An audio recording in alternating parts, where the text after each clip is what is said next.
Welcome back to A Little Bit of Cheese, your bite-sized Wisconsin sports podcast. I'm your host, Cody Depius. That is Sam Douglas. We're here for a special Wednesday edition as life is getting crazy. I'll start it off with my What's Gouda. I'm getting married on Saturday, so this week is crazy. We're not going to have a show on Friday. I'll let you guys know right ahead.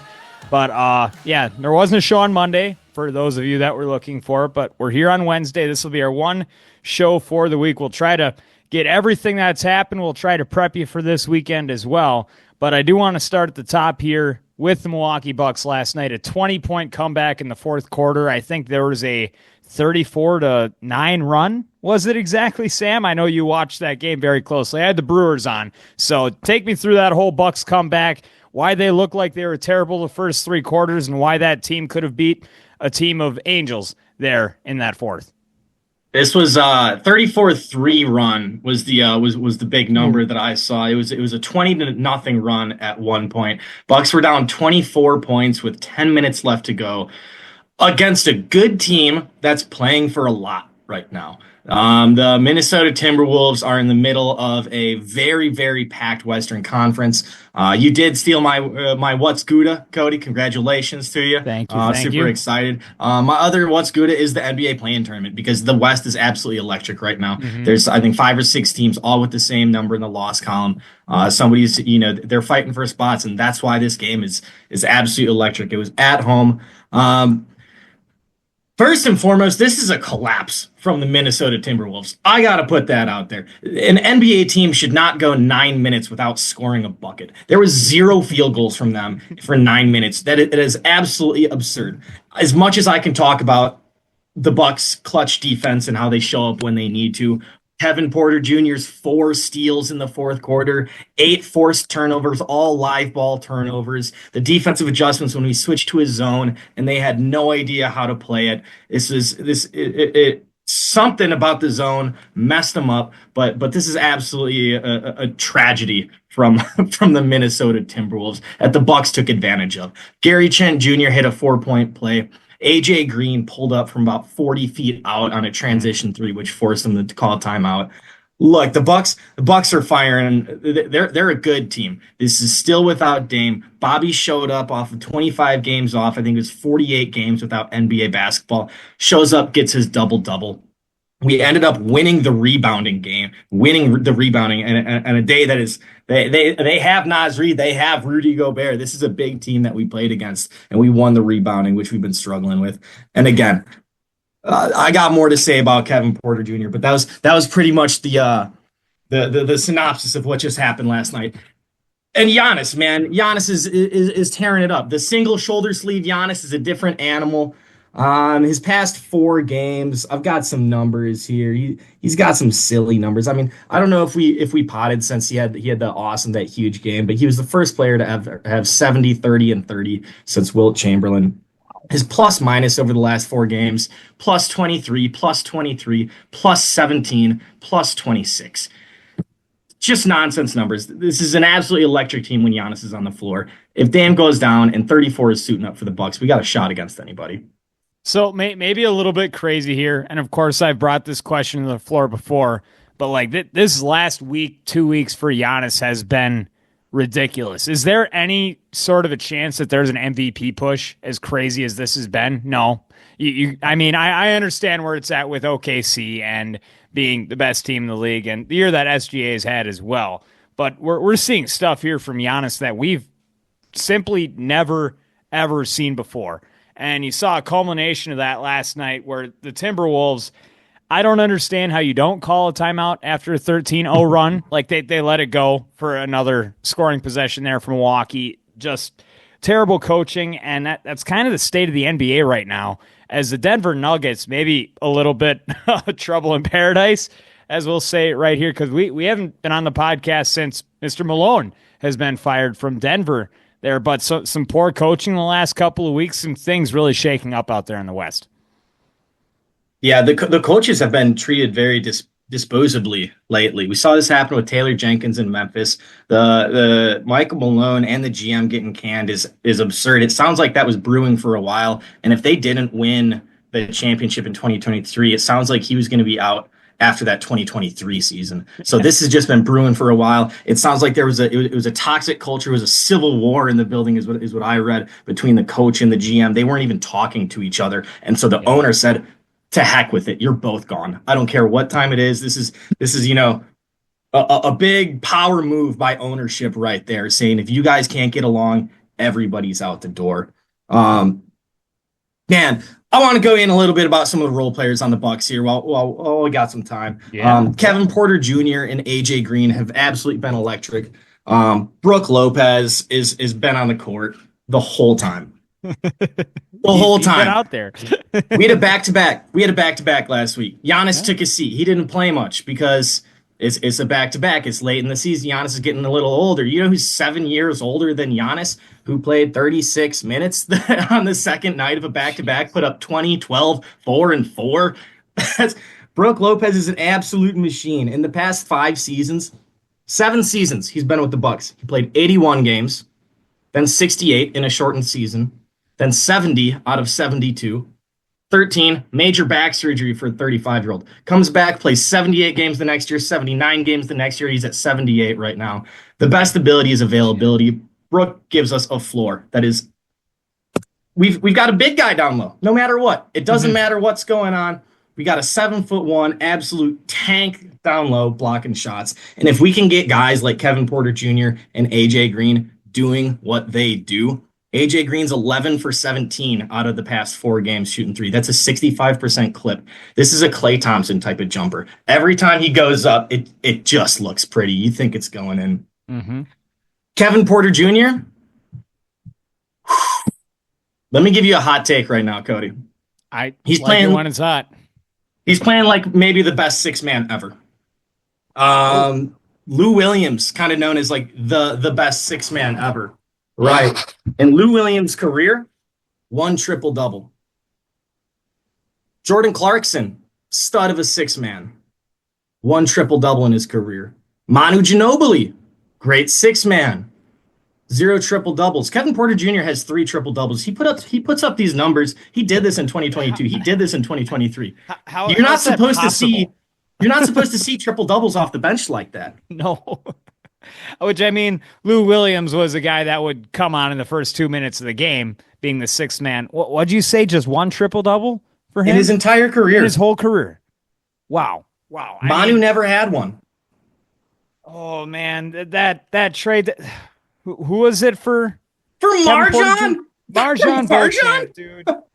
To get the most triple-doubles from a 6th man in NBA history? Is there other 6 men? No, I'm sure there's others, but I just picked out some of the guards, some of the guard play that you see when you want an elite 6-man. I found Jordan Clarkson, Lou Williams, and Manu Ginobili, and he has more than the 3 of those combined. And he's young. The production, he put up 4 steals in the fourth quarter. He's a momentum guy. Yeah. Little bit of a thug, but Cody, he's our thug, bro. Yeah. He's that Milwaukee boy now. I mean, that's exactly what we said when he came onto this team. I mean, it was a low risk, high reward, and holy cow, high reward.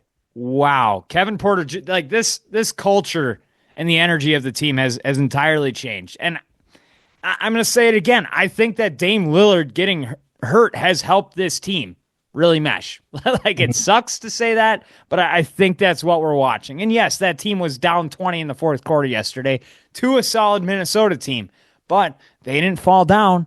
They did what they needed to do. They were able to get on that run, and that was because of these role players like your AJ Green, like your Kevin Porter Jr.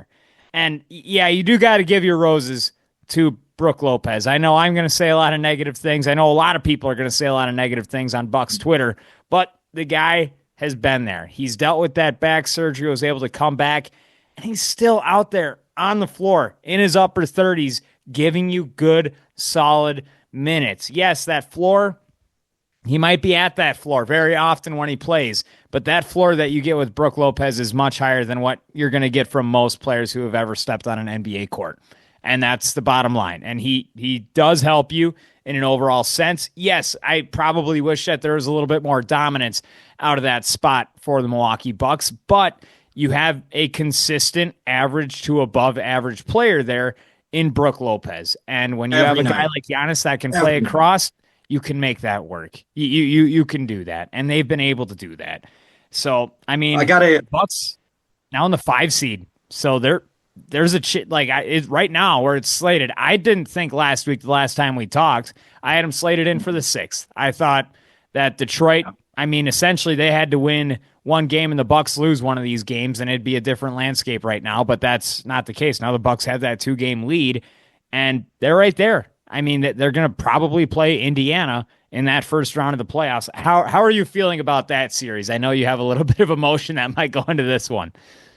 Give us Indiana, dude. Give us. Look, I mean, when you get into the playoffs, you're going to have to play everybody. I would much rather have the Pacers Cavs route to the Eastern Conference Finals than the Knicks Celtics route to the Eastern Conference Finals. Dude, but I feel comfortable. I feel good. I think we're going to win our first round. I would take the Bucks over either the Knicks or the Pacers right now, with or without Dame. If Dame isn't playing, and there's been optimism, dude. I'm not putting any weight on Doc Rivers' optimism on injuries. You just can't. We've been burned about that. But even without Dame, I'm taking this Bucks team over both of those guys. Giannis is hacking into a new level of Giannis where he is the point guard. We talked about this last time. His upbringing with Jason Kidd when he was taught how to be a point guard and run the team. And he gave an interesting presser last night. If you check out his cookie jar analogy, he talks about the comfort and the patience he has now that he has the ball in his hands a little bit more because he always has the cookies. He doesn't need to steal a bunch of cookies because he only has the cookie jar for a minute. But if you always have the cookie jar, if he has the ball, he's feeling patient. And we're getting in baseball soon, and so I've got an analogy that I was thinking about. All right. When you have Giannis on your team, it's like stepping up to the plate with a 3-1 count every time. They have to respond. They got to bring you something. You have to do something about this guy. You're playing with an advantage every single time. You're stepping up at the 3-1 count. I think that's what Giannis brings to the team. He's that pitcher that guys just can't touch. Like you're going to need a special night where somebody does something that they're not supposed to be able to put this guy in a bottle. That's exactly what it is. No, that was good. It's perfect. I mean, I'll say easily top 10 dominant player of all time. I think you can argue top 5, maybe even top 3 in just terms of dominance. Of course, you always like to, we play the ring game here when we talk about the greatest of all time, but when it comes to just stoppability, you can't stop this guy. You just can't. And it's every time you turn on the TV that he does something special every single night. Once he's got the cookie jar, he ain't letting go of it. You see how comfortable he is down low, and there are guys down there fighting for their lives, and they still can't do a darn thing because of how much of a freak that Giannis Antetokounmpo is inside the paint. We've never seen it, and we might never, in the sense that we've seen it. And I see you have your Wilt Antetokounmpo as your Zoom name here. I mean, he's a fully fledged grown man against boys in his prime, playing against kids trying to make it in the league, and it's clear. Giannis, he's playing a different game than everybody else. Maybe a little bit early for this question, but I mean, age 30 now for Giannis. Do you see this level of dominance carrying into his 30s? And if you do, how far? I do. Absolutely, I do.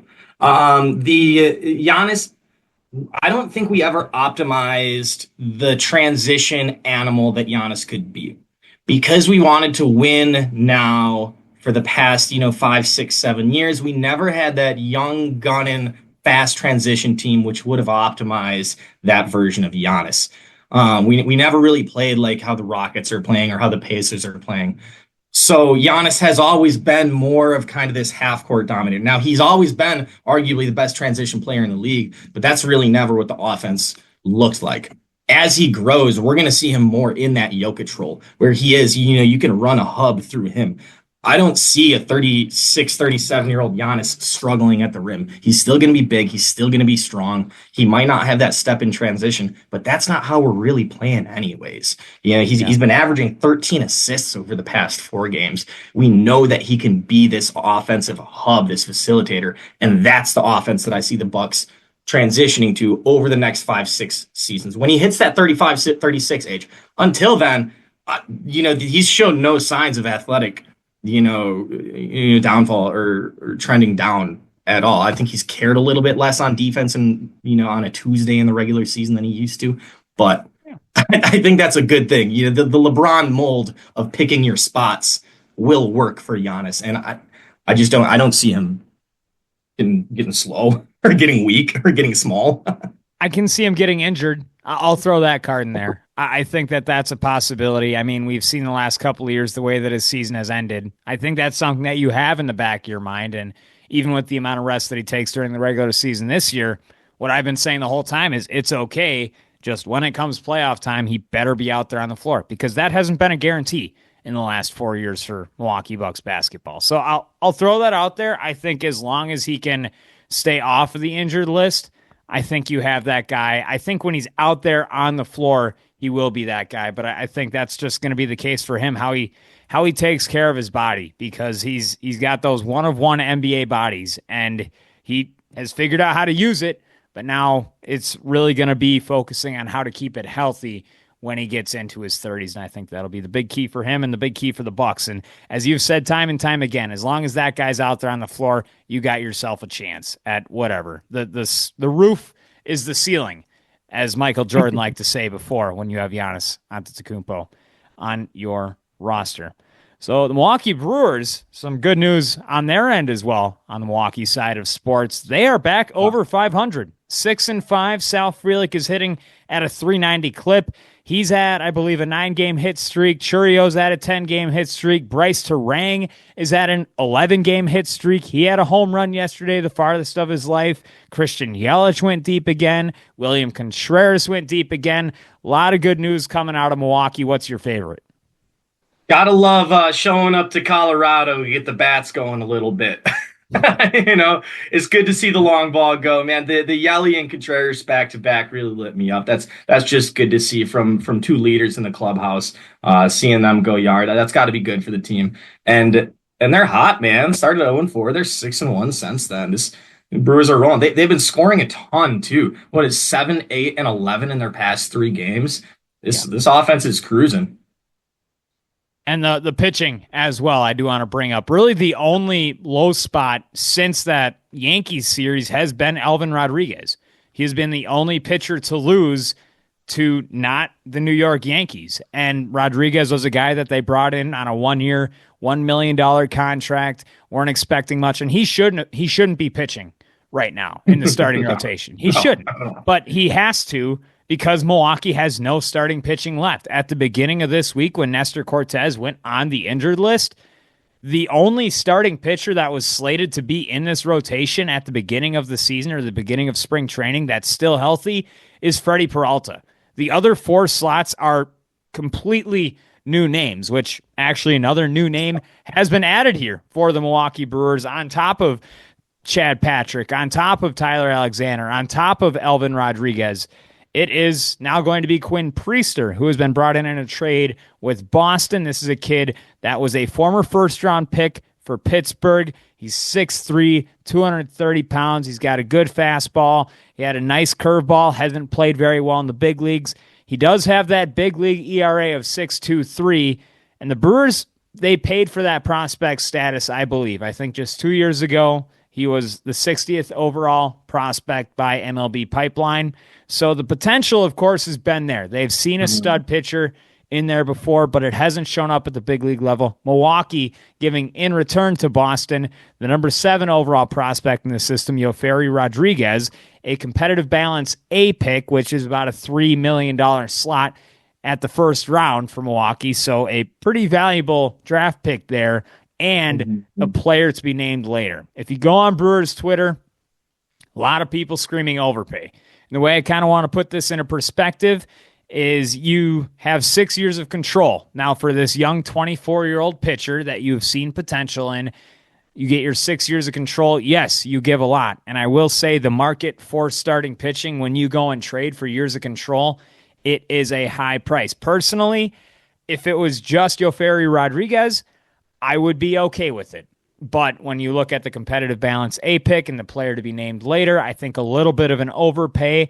I'll say that there's a potential for this trade to come out in the light. As we've said before at the Milwaukee Bucks trade deadline, like that, there's a chance where we can feel a lot better about this. And that is if Quinn Priester can be around an average starting pitcher that you get with Major League control for the next 6 years on your ball club. I'll say it was a need right now. I don't know if it would be a need in a week and a half from now, as Tobias Myers has been starting his rehab stint in AAA, and you'll get some of these guys coming back in the next few weeks.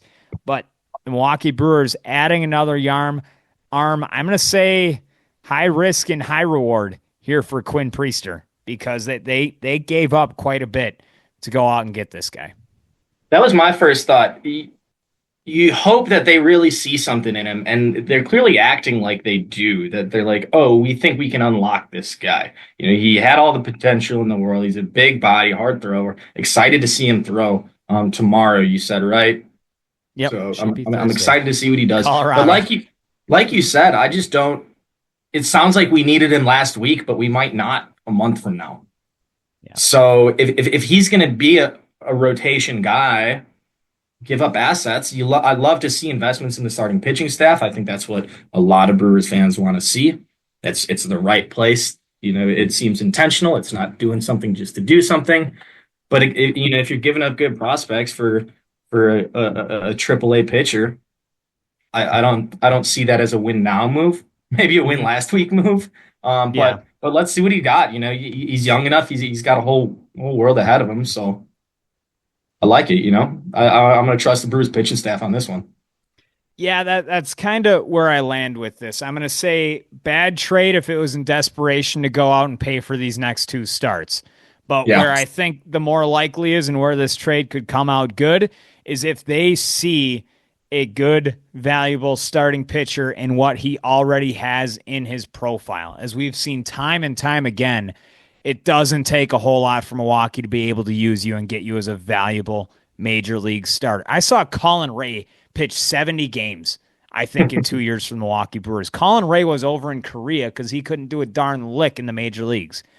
And Quinn Priester, he had all the potential going in, wasn't able to do it with Pittsburgh, wasn't able to show up there in Boston. It looks like he's starting to work with a cut fastball, which a guy we talked about last week, maybe by the name of Chad Patrick, has been able to use that cut fastball, as well as what you saw with Corbin Burns. This organization has done well in helping players work on these pitches, these specific pitches, and these profiles and these sequences. They have the best pitching coaches, I believe, in Major League Baseball from what we've seen, where it's the guys that everybody else gives up on that Milwaukee is able to bring into the organization and give them value. So in Matt Arnold, I trust until you tell me that I can't, is the way that I'll put it. I think it's a really high price tag, but I think this could be a good move. I don't know where it stands right now, and we can't say until we've seen him step on a big league mound and see how Milwaukee starts to mold this kid and see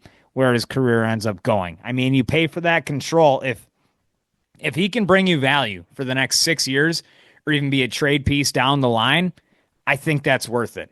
But right now, what he's shown in the big leagues, he's not capable to do it at a big league level. So right now, it's not good.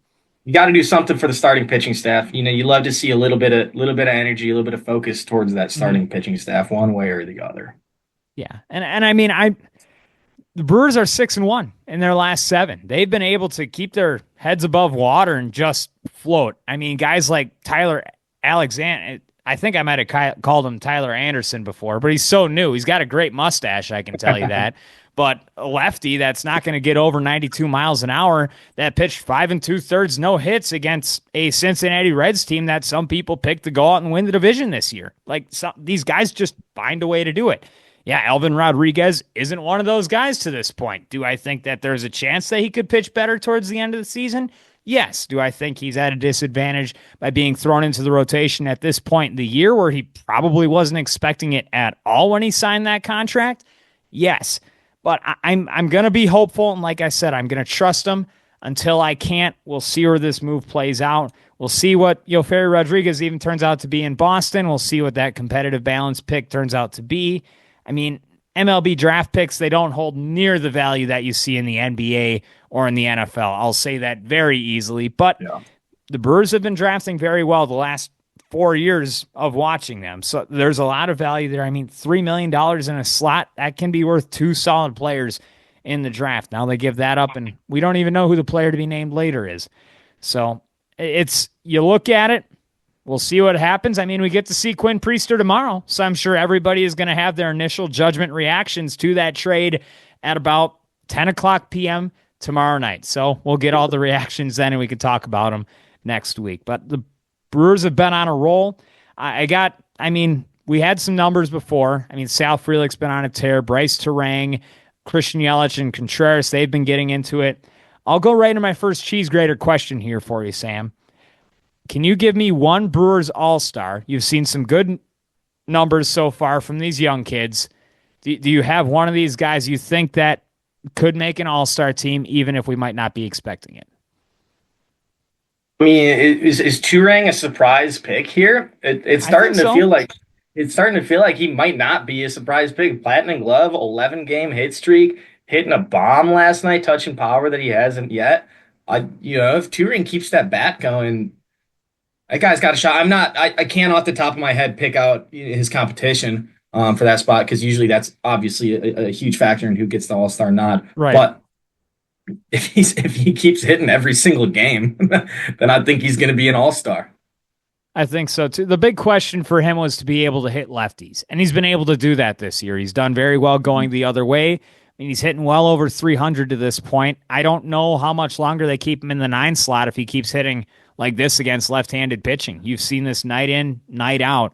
The defense is always going to be there, and I think that's a really solid pick. I think Sal Frelick could have an opportunity too. I think he's really played well into what his strengths are. That is bat on ball, get me on first base, and watch me score. And he's done that to a T this year. That batting average is almost up at 400.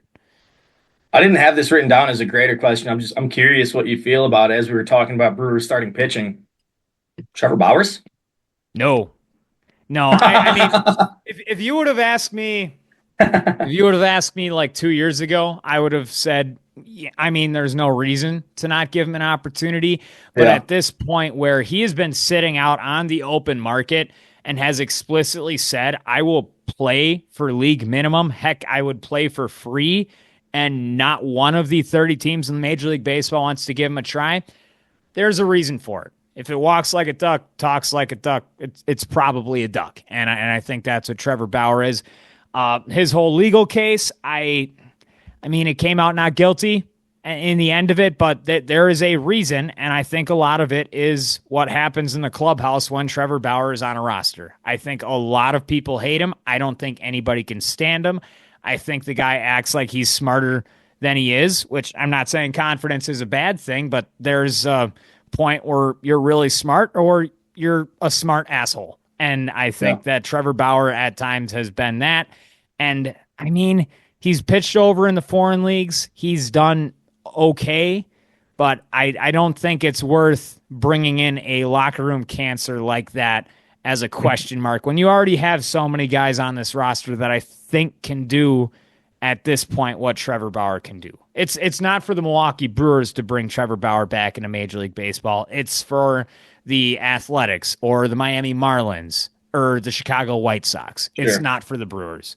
I mean, if he gets back into the league, it's not for a team that's looking to compete, is what I'll say. And I don't think he's going to be in the league because there is a flat-out reason that nobody wants to touch this guy. So, I mean, it would have played well a couple of years ago coming off of the Cy Young in a shortened 2020 season when that first came out. Yeah, I think he was blackmailed a little bit, but like I said, there's a reason that this guy's not on a roster. How good was the NCAA tournament? Rank it out of 10? I mean, you can say it was top whatever in the last 10 years. 5. I mean, we talked about this a little bit, and you got the best teams there. I think the final 4 teams, I think, were 4 out of the 7 best rated, most efficient college basketball teams in the past 100 years. So the transfer portal is making the best teams better. We ended up with really good basketball. Even the championship Monday night was fantastic. It was no buzzer beater shot. It could have been. It came down to the last possession. Lack of upsets. I don't know. I'm gonna give it a 5. It just didn't feel like the pop to me, and maybe a little bit of that was my personal interest. I was very much just tied up into the Badgers and Marquette rather than kind of checking out the entire scene. But no, I'm gonna give it a 5, dude. I feel like, and we romanticize March Madness. We all do. This is supposed to be an electric, thrilling time when Davidson is making a run, or the Green the SF Austin's making a run, or Florida Gulf Coast and the 16 on one upsets. I didn't feel any of those like big time. Oh, did you see what just happened? We had some good games, but I'm gonna give this round a 5. Looking forward to next year, though. I'm still gonna be watching March Madness. I think so. Tush Push has been talked about a lot. It got tabled for May. They didn't come to a decision on that. Don't waver on me. You want it banned, or you want it to stick around? My I think it's a good play for football, but the vote, I think it was 14 of the teams voted to ban the tush push, which means that there are some teams that are also hanging on the wire that aren't sure what they want to decide. And I think that's what they tabled this. So I think we're personally, Yeah. I think if you can do it, do it. Because nobody else has done it before. And when you have an athlete like a Jalen Hurts, that's why you go out and you draft that kid in the second round. Because you have something that is pretty much an unstoppable play when it gets to 4th and 1. That's why you pay for a guy like that. And there's risk in having a guy like that too, because you're putting him on the front lines to go out and get hurt. That's your franchise quarterback. There's risk there for Philly, but they continue to do it because of how dominant it is. I think it's an advantage. I think that other teams have even used it. And even Green Bay, who is the team that brought it to the table, they have their own version with Tucker Kraft. I think that it's something where you might see a compromise where a team might be only able to use it once or twice in a half. That might be something. Otherwise, you just maybe down the road, it just ends up becoming a rugby game where it's just a scrum the entire time and you have 4 downs to tush push your way across and get a first down. I could see the game evolving that way. I don't think it will, but I think right now the tush push is a good thing. I don't think it makes the game any worse. I think if anything, it's a little bit interesting. There is a line that it will cross where a team is doing a tush push like on every single set of downs. That's when you need to start stopping it. I think that's where you. I see you shrugging your shoulders there a little bit. I think if you can do it, keep doing it. But I think this could evolve into something that doesn't resemble much of football, which that's more of a terminology argument. But I'll hand the floor to you on this. I want to hear your opinion too. I'm over it. Get it out of here. I think it was cool to be inventive. It's cool to put a kibosh on that. Defensive players aren't allowed to push each other from the back. Offensive players shouldn't be allowed to push themselves from the back. It was a big point recently of lining up over the center for the defensive team. It doesn't feel balanced. It doesn't feel like football to me. I'm ready for it to be gone. Okay. And I honestly think that I'd be okay with it either way. I don't think it affects the way that I watch football. It might be a little bit frustrating when you're playing Philly or if you're playing Buffalo, but right now it's really only those two teams that can do it at such a high clip. So it's whatever. Maybe my answer is politically correct. Maybe there's not a whole lot of pizzazz, but I think there comes a point where they do at least limit it to an extent in the NFL because there's a lot of pushback from the owners there in that initial vote. Is there a wide receiver you would take at 23 for Green Bay? Anybody in this class? I know it's widely regarded that there's not that solidified number one guy, so I want to hear your answer on this. No, I don't want a wide receiver, Cody. I want Jaden Reed. That's what I want. I want Romeo Dobbs. I want Tucker Kraft. That's why I want catching balls from Jordan Love. I didn't want us to go get a free agent wide receiver. I don't want us to draft. Go take a fast guy in the 6th rounder that can run a 4.4 and stretch the field a little bit. Fantastic. Throw him 7 balls a year. That's great. I want Tucker Kraft getting 10 targets. I want Jaden Reed getting 10 targets. I want Josh Jacobs catching out of the backfield. What's the point of having a young team if you're just, it's the Sam Presti of the Oklahoma City Thunder. Let's just keep getting draft picks and young guys and draft picks and young guys and draft picks and young guys. At some point, You got to grow these guys and do something with Yeah. it. That's where I'd be bummed if we took a wide receiver. Well, I don't think they will because they're the Green Bay Packers, so I Good. don't think we have to worry about it. I love it. Packers won the Super Bowl XLV 31-25. Can you name all the Packers that scored that day? Well, I know the one that'll throw people for a loop, Nick Collins. I know that Greg Jennings had one over the middle. I know Jordy Nelson had one. I don't think so. There's 3 touchdowns. I don't believe I need one more. I don't think Starks got in. I don't think Rodgers got in. Did Andrew Corliss catch one in the back of the end zone? That's a great name, but he didn't. Oh, okay. It wasn't Driver. I feel like one of those guys got 2 of them. So I have my 3. I think Nelson got 2 that day. Greg Jennings caught 2 touchdowns that day, and then you're missing one player who scored, who was... I'm missing a player. It wasn't Jordy. No, he was Jordy. Mason Crosby. We'll call him. Oh, he scored. Okay. Well, all-time leading scorer for the Packers. Yeah, absolutely. No, that game will always play at Shooters in Lacrosse, and sometimes I'll go in there and reminisce watching Nick Collins in the backfield. He popped up as one of my biggest what-ifs of all time. That guy was a center fielder back there, like one of the best that I got to see do it, and he's not brought up in any conversations outside of Green Bay now. But if you go walk around Lambeau and you start reading the things on the walls, especially around Nick Collins, there are people huddle up there, and they're like, dude, Nick Collins, that was a Hall of Fame player. He was. And when Collins got hurt, that defense hit a wall, and they were never the same.